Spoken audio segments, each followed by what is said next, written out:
Assalamualaikum warahmatullahi ta'ala wabarakatuh. Waalaikumsalam.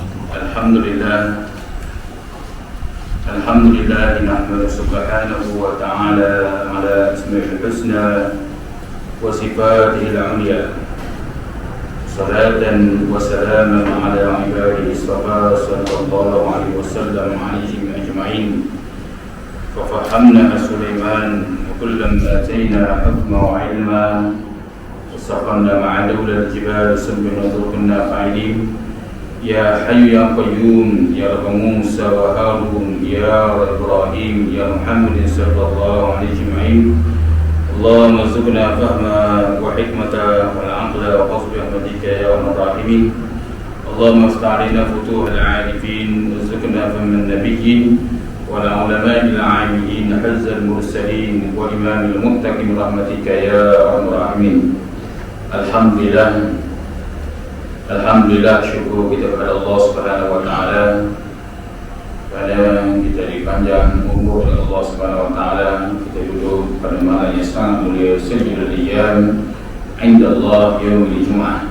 Itu seafdal hari ialah hari Jumaat yang merupakan penghulu segala hari-hari, dan Imam Ghazali menyatakan aktsarul ibadah, disuruh kita memperbanyakkan ibadah kepada Allah Subhanahu wa taala kerana pada hari Jumaat dan malam Jumaat itu ada waktu yang sangat diberkati oleh Allah Subhanahu wa taala.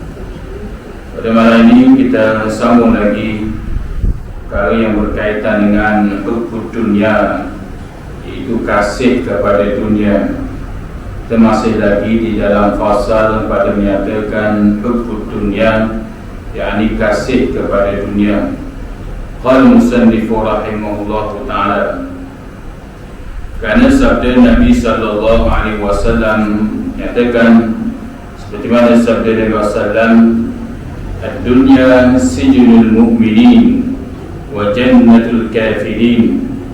Dunia itu penjara segala orang mukmin dan syurga bagi segala orang kafir, yakni tempat kesukaan segala itu kesukaran segala orang mukmin, sebab terkekang nafsunya daripada segala dikasihi, daripada kemegahan dan perhiasannya, dan tempat kesukaan segala kafir dengan mengambil perhiasan barang yang dikehendakinya kafir. Maka jangan ada engkau hai murid rupai dengan perangai kafir, dengan mengambil perhiasan di dalam dunia ini, kerana tempat engkau mengambil perhiasan itu negeri akhirat, dan kemegahan itu di dalamnya akhirat.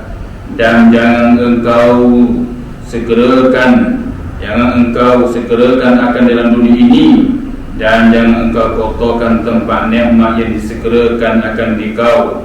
Maka janganlah engkau ketika itu rugi yang tiada dapat berlaba sekali-kali, dan jadilah engkau menyesal yang amat sangat tak kala engkau lihat segala martabat orang yang isi syurga yang tiada menuntut dunia sepertimu. Qala musannif rahimahullahu ta'ala, Nabi sallallahu alaihi wasallam bersabda, yang kita telah sebut pada minggu lepas, berkaitan dengan syurga ini, berkaitan dunia ini merupakan penjara segala orang mukmin. Yang mana kita telah cerita berkaitan dengan Sayyidina Hasan, bila bertemu dengan orang kafir miskin, maka kafir miskin itu berkata pada dia, kamu kaya, kamu hebat. Kata orang Sayyidina Hasan ialah, walaupun aku senang, tapi ada sekatan dia, ada batasan dia. Orang kafir walaupun dia susah, tapi ikut suka dia nak buat kehendaki apa perbuatan dia nak buat, maka itulah orang kafir. Maka sebab itulah musannif rahimahullahu ta'ala menyatakan di dalam kitab ini, itu sebab apa dikatakan syurga itu dan dunia itu penjara bagi orang beriman, kerana dia terkekang, yakni diikat dengan oleh nafsunya. Nafsunya itu tak bebas maksudnya. Nafsu ni nak buat perkara hak ni, kena tengok hukum agama dulu. Nak buat perkara hak Allah Taala hak yang disukai oleh nafsu, tapi kena tengok ukuran agama kata begana. Nak buat sesuatu perundangan hukum tu berkaitan dengan pergaulan manusia berbagai-bagai lagi, maka kena tilik pada hukum Allah, kena tilik kepada apa yang disebut oleh Allah dalam Al-Quran dan hadis. Kena tengok dulu. Kalau bercanggah, maka itulah dikatakan sebagai penjara bagi orang beriman. Ada ikatan. Ada orang kafir, orang munafik, bila perkara bercanggah dengan syariat Allah, perkara bercanggah dengan hukum Allah, tidak heran, tidak percaya. Ini ikut nafsu dia. Itu orang munafik dengan orang kafir. Syurga, dunia itu syurga bagi dia. Ada pun orang beriman, orang mukmin, dia ada ikatan dia. Ikatan dia ialah iaitu dengan adanya dosa dan pahala. Dia tahu ada dosa, ada pahala, ada syurga, ada neraka. Maka syurga, neraka ataupun pahala dosa itulah menjadi penjara ketika dia berada di atas dunia ni. Dia nak buat apa yang dikehendaki dia nak. Dan kemegahan dan perhiasan perkara yang kemegahan yang bercanggah dengan syariat Allah ada batasan dia, maka tak boleh. Perhiasan bukan tak boleh nak ambil perhiasan dunia, tapi ada perhiasan hal yang tidak diboleh, seperti nak lelaki nak pakai emas, tak boleh. Ada sekatan hukum syarak lelaki tak boleh pakai emas, perhiasan juga tu untuk perempuan saja, maka orang mukmin tak boleh. Perhiasan kain sutera lelaki tak boleh, ada sekatan dia tak boleh pakai, maka itulah penjara. Begitu juga perempuan, ada batasan dia, tak boleh perempuan nak tiru cara lelaki dengan iaitu menisbah iaitu pakaian dia. Ada tempat-tempat dia, itulah dikatakan sebagai orang mukmin, dia ada pakaian dia. Qala musannif rahimahullahu ta'ala, dan tempat yakni syurga dunia itu tempat kesukaan segala kafir, maka orang kafir ni tempat kesukaan dia. Dia ambil perhiasan badan yang dikehendaki dia. Dia buat apa dia nak. Tak ada siapa larang dia nak buat apa pun. Itu orang kafir. Sebab itulah satu kesilapan bila kadang-kadang dia kata kalau ikut Islam ni tak maju, tak maju. Kalau begitu, kalau nak kata maju, itu maju ni bukan bererti kita seseorang itu meninggal syariat Allah. Bukan bererti nak maju, nak ke hadapan meninggal syariat Allah. Ini salah faham yang dicoca oleh orang kufar, orang kafir ni. Dia masuk serangan fikiran dalam anak-anak muda ataupun orang yang cinta kepada dunia ni.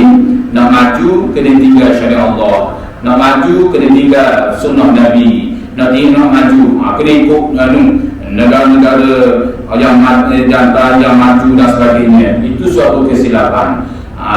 Sebab kalau nak kira maju, Jepun lebih hebat lagi, negara-negara Eropah lain lebih hebat lagi, tapi kafir.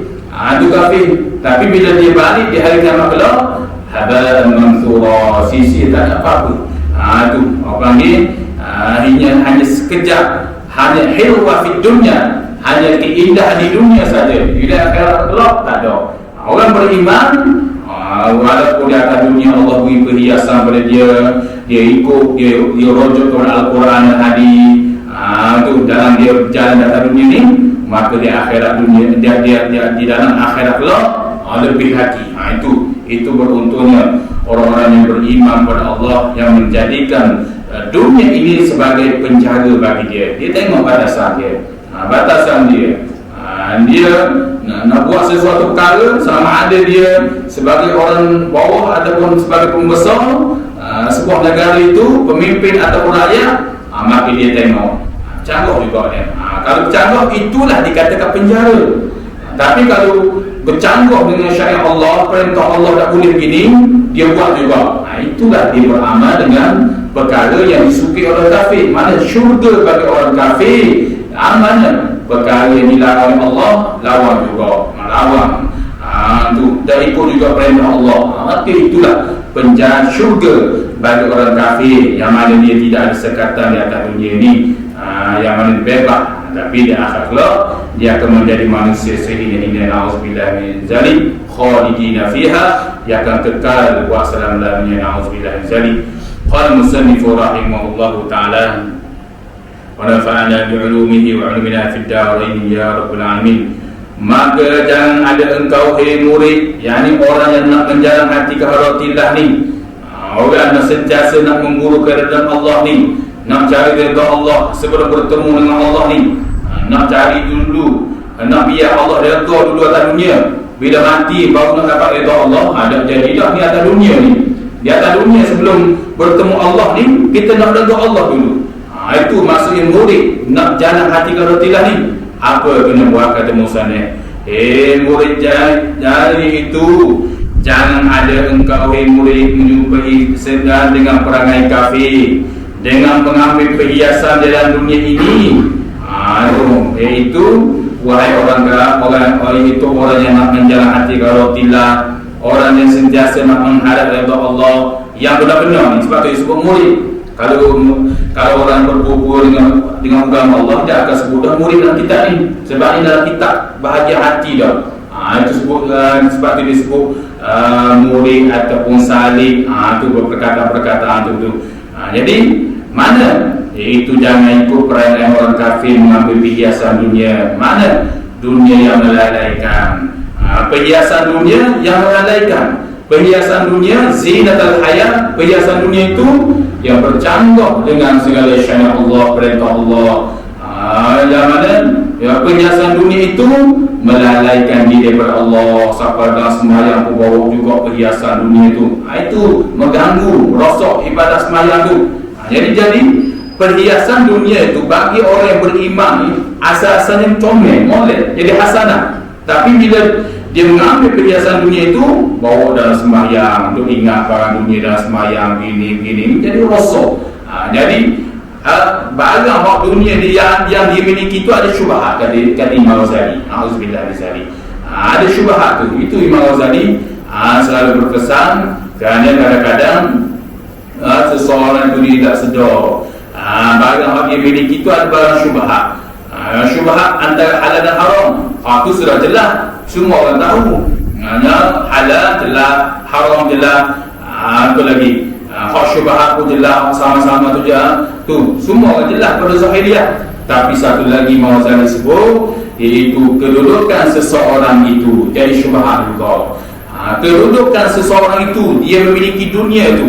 Dia memiliki dunia, lalu dengan dia memiliki dunia itu, dia ambil juga iaitu dunia dia itu letak dalam ibadat kepada Allah. Maksudnya ketika sembahyang dia ingat dunia, ganggu ibadah gini-gini, maka jadi syubhat dengan ibadah dia tu.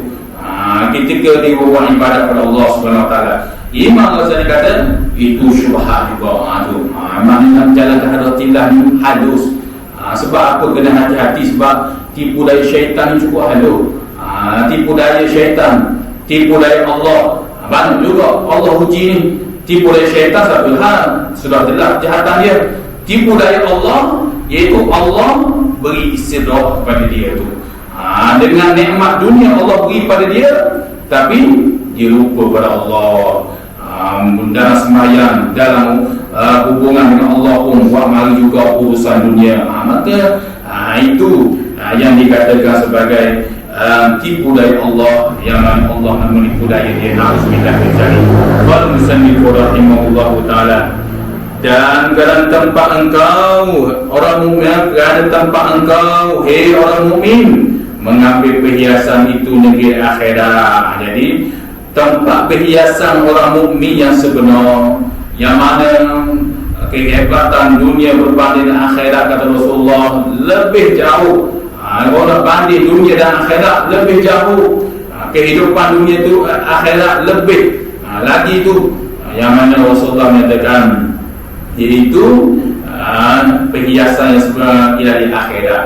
Jadi dia sanggup ambil perhiasan dunia, merosakkan ibadah dia ketika dia berada di atas dunia, berbuat ibadah, buat masuk urusan dunia dalam ibadah dia sanggup ambil perhiasan dunia yang melalaikan diri daripada Allah SWT, dan dia meninggalkan perhiasan yang sebenar yang dijanji oleh Allah SWT dari itu di hari kiamat kelak, berbagai-bagai nikmat.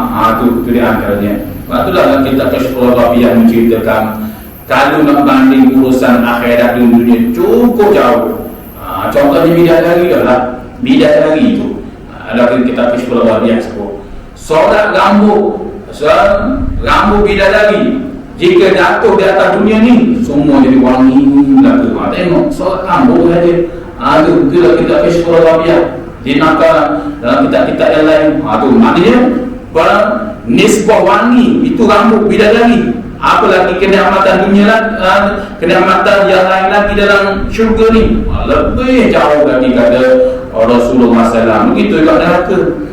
Nisbah api di atas syurga ni, api di atas dunia ni, kata Rasulullah SAW, itu baru bunga-bunga dia sikit. Macam kita bakar lah, kita bakar ada api naik sikit-sikit itu, sikit-sikit macam panggil bunga api begitu. Ini atas dunia ni. Nak banding api neraka tu lebih jauh lagi. Itu nak cerita bahawasanya kehidupan dunia nak banding dengan akhirat begitu jauh sekali. Tetapi orang yang kasih kepada dunia ni, kasih kepada dunia, dia sanggup mengambil perhiasan dunia yang Allah beri kepada dia hanya pinjaman saja, lalu dia merosakkan ibadah kepada Allah Subhanahu Wa Taala. Dia merosakkan, dia melalaikan diri dia pada ibadah kepada Allah, dan hakikatnya dia meninggal perhiasan yang sebenar yang dijanji oleh Allah di akhirat kelak. Allah Taala janji dah. Itu kedudukan orang yang beribadah kepada Allah dari kiamat kelak. Banyaklah mereka itu akan mendapat duduk dalam syurga, di bawahnya mengalir sungai-sungai. Itu Rasulullah gambar dah apa yang disebut oleh Allah. Sehingga Rasulullah Nabi SAW nyatakan, ketika aku naik Isra Mi'raj, aku masuk dalam syurga, aku melihat barang yang tidak pernah dilihat oleh mata, barang yang tidak pernah didengar oleh telinga, barang yang tidak pernah terfikir pada akal ni nikmat syurga ni. Itu kata Rasulullah. Maknanya perhiasan dunia itu lah cukup jauh, tapi apa musonah sebut sini, dia sanggup rosokkan, dan itu perhiasan yang dijanji Allah di akhirat kelak, disebabkan dia mengambil perhiasan dunia itu dengan melalaikan ibadah kepada Allah Subhanahu Wa Taala. Dan kemegahan itu di dalamnya di akhirat. Jadi dia ambil perhiasan dunia di atas dunia ni, melalaikan ibadah kepada Allah, dan dia meninggal kemegahan di akhirat kelak, yang mana Allah menyatakan orang-orang yang beriman di hari kiamat kelak bila kumpul bila masuk dalam syurga, kedudukan dia hebat-hebat. Sehingga dalam hadis dalam cerita bahawasanya ketika ahli syurga tengok, hebatnya orang ni sebab aku ni, wali Allah punya tu ya, kedudukan dia maka hebat. Tu akan ada dalam syurga kedudukan. Sebab apa kedudukan orang ni hebat ni? Bukan kat dunia dulu, dia sentiasa ibadah kepada Allah, dia sentiasa tidak melalaikan diri kepada Allah. Itu kedudukan dia. Akan itu janji Rasulullah SAW, yang mana orang-orang yang sentiasa berjaga dengan kehidupan dunia ni. Qala musannif rahimahullah taala, dan jangan engkau murid segerakan dalam dunia ini. Maksudnya jangan mengambil perhiasan dunia ni di dalam dunia ini, mengambil perhiasan dalam dunia ni, jangan melalaikan ibadah sehingga nak segerakan di atas dunia ni. Sedangkan dia ambil urusan keindahan dunia ni, melalaikan dia kepada Allah Subhanahu Wa Taala. Dan jangan engkau tukarkan nikmat, iaitu tempat nikmat yang disegerakan akan dikau, maka jadi engkau ketika itu rugi. Sedangkan nikmat ni di atas dunia ni nikmat segera, nikmat sekejap. Nikmat segera Allah beri. Lepas tu baru contohnya seorang beli barang dia beli barang baru, comel, kilat molek comel, tu rosok dia beli, tu comel kilat barang dia tu, kasih sungguh. Akhir lama-lama budak apa mana rasa itu benda warna pun dah kena dia tu lama kelamaan jadi rosak. Tu itulah kenikmatan yang disegerakan di atas dunia ni. Maka itu hanya tempat sekejap, kata musannif rahimahullah taala. Maka jadilah engkau ketika itu rugi yang jadi dapat berlaba sekali-kali. Jadi bila di hari kiamat kelak jadi rugi, Allah bisa sungguhlah aku ambil ada nikmat dunia ni, nikmat yang Allah beri pinjam saja aku di atas dunia ni, tapi aku lalai daripada Allah SWT. Dia pun rasa menyesal sungguh. Tu sebab tu dia itu yaumul qiyamah ni dinamakan yaumul khasirun, ya hari orang rugi. Lain manakah hari kiamat nama yaumut taghabun, bersakaan-sakaan, yaumuddin, hari agama, yaumul hisab, yaumul qiyamah, yaumul khasrun. Satu lagi hari khasrun, hari orang-orang rasa rugi. Allah ruginya buat ibadah itu, Allah ruginya, dia akan menyesal di hari kiamat kelak. Disebabkan salah satunya dia mengambil urusan dunia ni, nikmat dunia ni, dia tinggal urusan Allah Subhanahu wa taala. Bila bertemu antara dunia dan akhirat, Rasulullah selalu berpesan sama dengan para sahabat, sehingga Rasulullah sebut 3 kali, ikhtar al-akhirah, iaitu wal akhirah darul baqa, kata Rasulullah. Bila bertemu antara dunia akhirat, urusan nafsu dengan nafsu, urusan agama, urusan makhluk dengan Allah ni. Tu Rasulullah kata pilihlah negeri akhirat. Tu Rasulullah kata pilihlah kamu negeri akhirat, kerana negeri akhirat itu negeri yang kekal. Jangan duduk pilih urusan ni, rugi, akan menyesal. Itu yang disebut oleh Rasulullah sallallahu alaihi wasallam. Dan jadilah engkau menyesal amat sangat tak kala engkau lihat martabat orang isi ahli syurga yang tidak menuntut dunia seperti kamu. Dia akan menyesal. Dia kata Allah ruginya, aku dulu atas dunia dulu. Tu tengok, sebab dia duduk, bila kalau dia diisi oleh Allah masuk dalam syurga, dia akan lihat ni. Sebab dikatakan penduduk syurga ada di kalangan mereka masih lagi menyesal. Banyaklah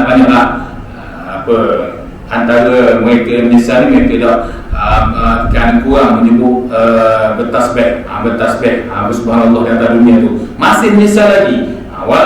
Tapi menyesal itu dah mudarat dah. Sebab apa dia menyesal tu? Sebab dalam syurga ni dia molek tak ada orang duduk. Cuma nisbah kedudukan tu dia tengok. Makam para nabi-nabi hebat, makam orang yang dia tidak mengambil dunia dengan melalaikan, begini-begini, makam az-zakirun, orang zikir begini. Dia akan lihat. Bila lihat, dia rasa ruginya dulu Allah berikan aku kemewahan dunia, kehidupan dunia ni, tapi aku lalai kepada Allah Subhanahu wa taala. Aku bawa dalam sembahyang ibadah ni, kadang-kadang sembahyang tak khusyuk, duk ingat barang dunia begini. Alhamdulillah, ni bahaya. Batulah tu para ulama seperti mana Ibn Adham, siapa menangis? Dia menangis. Dia terlintas sedikit saja, barang dunia dia sedikit saja. Maka dia menangis, mengaju kepada Allah. Tu antara orang-orang soleh yang Allah beri suatu kesedaran pada diri dia. Dia set up selalu, Allah, ya Allah, silap aku buatlah semayang gini. Itu di antaranya. Itu yang disebut oleh para ulama dalam kisah-kisah para wali kekasih Allah Subhanahu wa taala. Jadi dia akan rugi sebab dia tengok martabat penduduk syurga hebat begini. Tu macam masalah. Ada orang pakai dalam hadis kita, dia pakai duduk air mahkota di atas dunia, di atas ni, di atas kepala dia, muka dia berseri, itu kalau qamarul badr, seperti bulan purnama. Tu hebat. Tu dia itu dan nikmat syurga Allah Subhanahu wa taala. Itulah kalau kita lihat, iaitu orang-orang mujahidin di Palestin ke di mana ke, kita tengok dia bersanggup berani mati syahid. Kalau ini nampak dia Allah Subhanahu wa taala beri suatu keyakinan pada hati dia, negeri yang sebenar tu, tempat yang hebat tu, keimanan tinggi Allah beri. Lepas tu dia berani. Dia berani walaupun kuasa besar dunia ni, ataupun main campur dengan Arab ataupun Arab negara-negara adat yang macu, yang membelahi orang kufar, mereka dan sebagainya. Dia tahu, tapi dia berani juga lawan. Sebab dia nampak ni. Selepas dia mati ni, tempat dia mana? Dia tahu dah. Itu janji Allah, dan dia dapat melihat dah. Di atas dunia pun Allah Ta'ala tunjuk dah berapa lama orang yang mati syahid, muka wajah komel, senyum. Ada-kadang berapa 3 hari, 4 hari pun tu perut pun dah kembung. Biasa dalam kitab pun dah hadis pun cerita bila seorang tu masuk dalam kubur, dalam 3 hari tu perut dia akan kembung, kembung, mata jadi kembung. Dalam 4 hari tu pecah pula ke, pecah perut dia pecah dalam kepanasan dalam kubur tu, dalam azab tu. Tapi orang-orang yang mati syahid ni tu yang yakin bahawasanya kedudukan yang hakiki adalah kehidupan di akhirat tu, dia sanggup pegang mati syahid ni, sanggup meninggikan suara syiar agama Allah ni. Tu ketika itu beliau mati bertahun-tahun, kadang-kadang ada beberapa tahun-tahun hanya acuh. Tu ni kehebatan Allah sudah jelas. Allah Ta'ala sudah iaitu beri tunjuk ataupun zahir kepada mempunyai mata, mempunyai mata hati lah. Kalau orang tak ada mata hati, biarlah ada cara hak itu. Kerana kadang-kadang sebab dia mabuk dengan kehidupan dunia, tidak cara. Allah Ta'ala bukti dah begini. Ni orang yang mati syahid ni nak menuju ke akhirat ni, dah acuh banyak dia ni, wajah senyum dan sebagainya. Tu Allah Ta'ala sudah tunjuk di atas dunia lagi. Sebab tu berani mujahidin tak kira ada mana saja kita tengok, berani. Bahkan tu banyak lagi lah. Mana kita nak pergi perang, ada lidah, mana tak ada kurang dan sebagainya.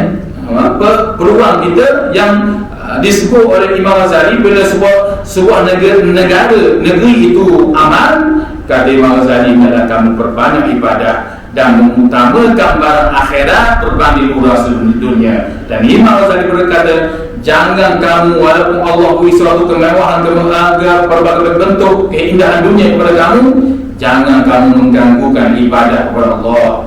Khususnya Imam Ghazali berisyarat seperti mana nak ada Imam Zakaria Al-Ansari rahimahullah ta'ala, seperti dalam sembahyang.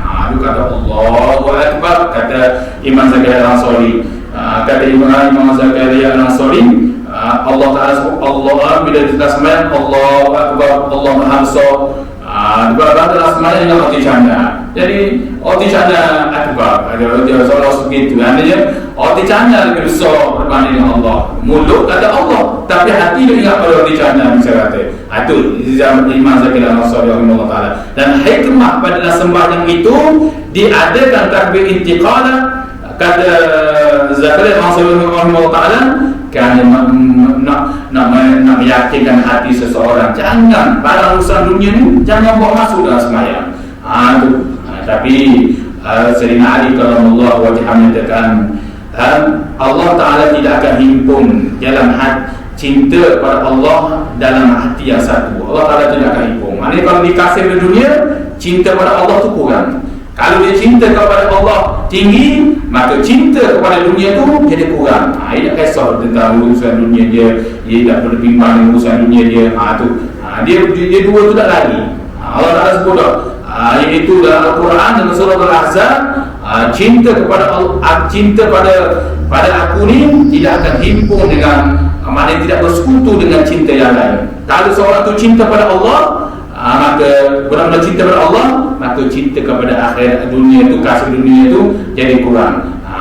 Bukti kecintaan dia kepada dunia itu, kecintaan kepada Allah lebih utama, kata Imam Ghazali, ketika bertembung antara dunia dan akhirat, maka di situ dah dapat melihat. Dan antara lagi, dia mengambil urusan dunia itu wa masuk dalam sembahyang. Na'udzubillah min zalik. Itu yang diantaranya disebut oleh Imam Ghazali rahimahullah ta'ala. Qala musannif rahimahullah ta'ala, sya'danun, tambahan kata, bermula daripada dunia ini tiap-tiap perbuatan yang dahulu daripada mati yang tidak memberi manfaat kemudian daripada mati, maka perbuatan yang jadi manfaat kemudian daripada mati itu tiada dinamai dengan dunia, tetapi ia kemudian daripada amal akhirat. Qala musannif rahimahullah ta'ala, nak kata dunia ni murah maknanya dikehendaki pada dunia ini tiap-tiap perbuatan yang dahulu daripada mati yang tiada memberi manfaat kemudian daripada matinya, iaitu perbuatan yang dia kerja di atas dunia ni tak memberi manfaat, buat pekerjaan haram, pekerjaan ataupun pekerjaan halal tapi melalaikan kepada Allah. Pekerjaan comel dah, urusan dunia dia cari nafkah comel dah, tapi melalaikan ibadah kepada Allah. Itu dunia lah panggil. Dan selepas dia mati tidak menjadi manfaat. Maknanya dia buat ibadah ingat juga kepada Allah, tapi lalai daripada Allah, dia ada riak. Maka ketika di hari kiamat kelak dia bertemu Allah dalam keadaan habaran mansura, debu berhamburan. Na'udzubillah min zalik. Yang selalu terdengar semua bagaimana Rasulullah kata berapa ramai orang sembahyang tahajud, berapa ramai orang berpuasa di bulan Ramadan, tapi hanya lapar dan dahaga, dan berapa ramai orang berjaga di waktu malam hanya penat dan lelah. Ini lah antaranya dia riak, ataupun dia buat masuk urusan dunia, masuk campuran akhirat, maka jadi habaran mansura, jadi debu berhamburan. Na'udzubillah. Qala musannif rahimahullah ta'ala, maka fikir oleh murid-murid segala perbuatan yang engkau buat, jika ada ia manfaat bagimu kemudian daripada matimu, maka perbuatlah olehmu, dan jika tiada maka jauhkan akan dia. Jadi kata musannif rahimahullah ta'ala, wahai murid, wahai orang-orang yang nak menjalan hati ke haratillah, orang-orang yang benar-benar menghadap kepada Allah sebelum bertemu dengan Allah ni, iaitu fikirlah oleh murid-murid segala perbuatanmu yang engkau buat itu, jika ada ia manfaat bagimu, tidak bercanggah dengan perintah Allah, maka buatlah. Buat pekerjaan dunia ni, kita kerja hari-hari sana, pergi sana sini ni, buatlah. Selagi perkara tidak bercanggah dengan syariat Allah, kalau bercanggah dengan perkara diharam oleh Allah, maka jadi dunia dalalah selalu, ataupun dunia sayyi'ah selalu, jadi dunia yang jahat selalu. Urusan dunia ni, tu orang beriman sampai hak tu Allah Ta'ala pelihara. Sebab apa Allah Ta'ala jaga sampai hak tu? Sebab Allah dah beri kedudukan dia lebih hebat dalam syurga selepas mati dia alam barzakh. Tu kami selil rawdatan min riyadil jannah, seperti dia duduk dalam kebun taman-taman syurga dah. Mana orang mati dalam alam barzakh ni bertahun-tahun, ada berpuluh tahun pun ada mati, berbulan-bulan pun ada mati. Tu Allah Ta'ala letak dia dalam barzakh tu. Kalaulah kehidupan dunia tu dia jaga molek, dengan kehidupan dunia tidak melalaikan kepada Allah, tidak terpedaya tu, Allah jadikan taman syurga itu ibarat dan itu alam barzakh itu macam taman-taman syurga dah. Itu hebat yang disebut oleh Rasulullah sallallahu alaihi wasallam. Jadi jika ada yang manfaat bagimu kemudian selepas mati, maka perbuatlah. Kalau ada perbuatan, iaitu pekerjaan kamu tu selepas mati, buatlah.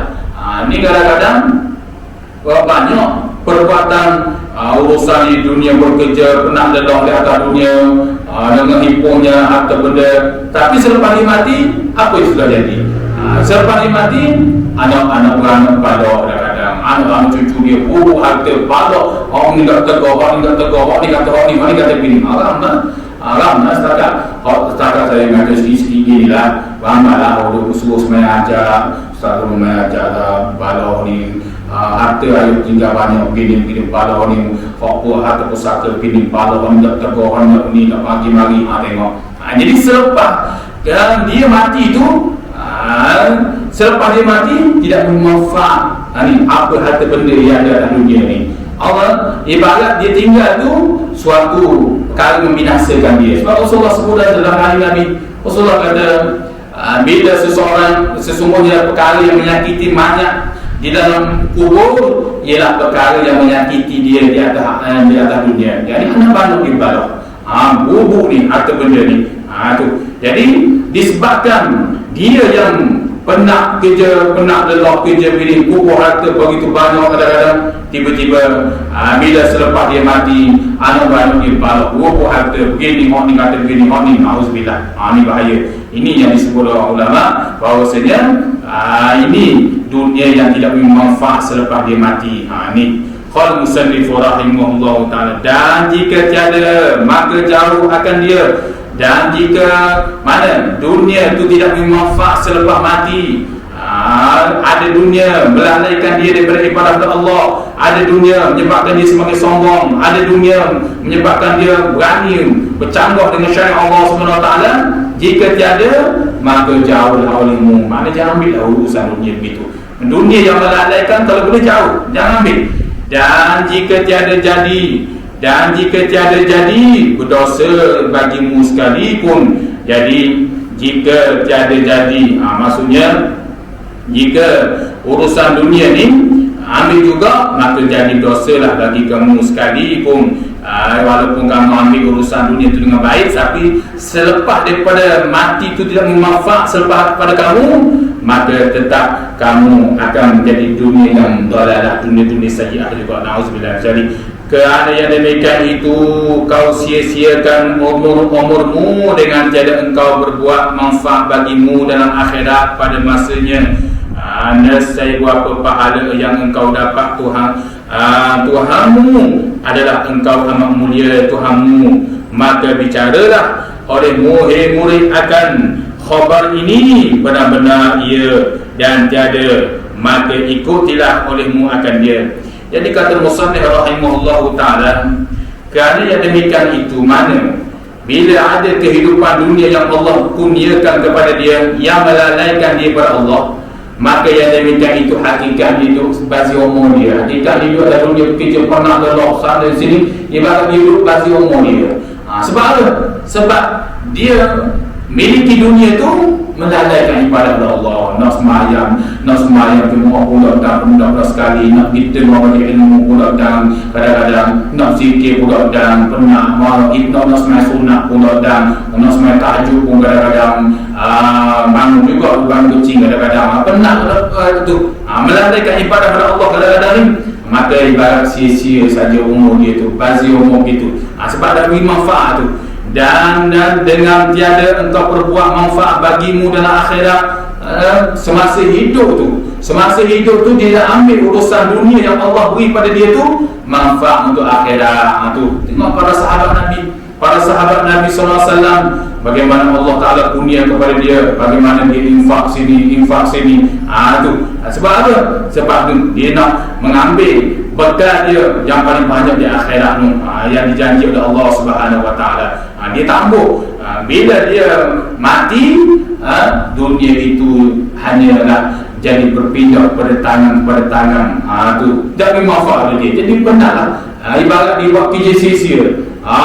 Bangun pagi, turun pagi, pukul 7, balik pukul 6, sampai semua pula dari pukul 6, sambung pula hari pukul 4 pagi, sambung pula gini, ibadat dah masuk kadang-kadang. Tu penat, lelah dia ni buat ibadat, mencari kerja dunia ni. Tu bila dia buat begitu, tiba-tiba sampai masa dia dijemput oleh Allah Subhanahu Wa Taala, qalu inna lillahi wa inna ilaihi raji'un. Ketika itu dia rasa penat. Sebab tu dia dalam barzah rehatlah.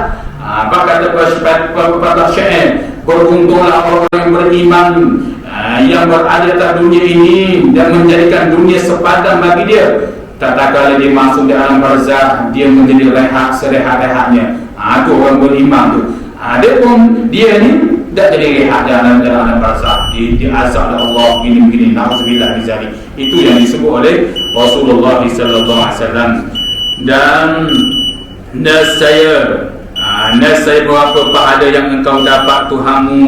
Jadi kalulah dia duduk atas dunia ni melalaikan dia dengan tiada engkau berbuat manfaat untuk akhirat ni, nescaya berapa pahala yang engkau dapat dari Tuhanmu, berapa sangat pahala dapat dari Tuhan. Tu Allah Ta'ala letakkan di atas dunia ni untuk dia kutip pahala, cebok pahala, kupur nak ambil bekal dia banyak di akhirat pula tu.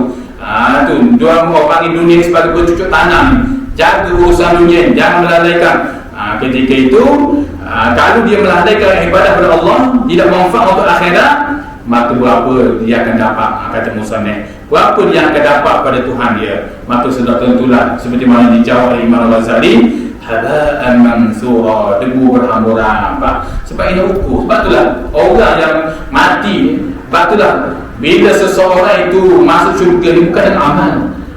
masuk syurga dengan rahmat Allah. Sebab apa kata masuk syurga ni bukan dengan amal?